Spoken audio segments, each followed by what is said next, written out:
रामायण प्यारी है, भाव तारने वाली है।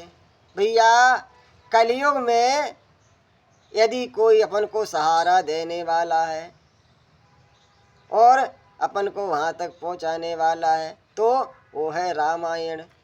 रामायण रामायण अपन को राम तक पहुँचा देगी।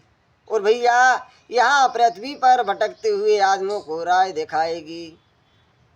तो भैया कलयुग में दो ही चीज़ें हैं जो अपन को और अपने शरीर को स्वस्थ रखेंगी और प्रभु तक पहुँचाएंगी। कलयुग योग्य न जागे न ज्ञाना, और एक आधार राम गुण गाना। भैया कलयुग में सिवाय राम नाम के सिवाय कुछ भी नहीं है।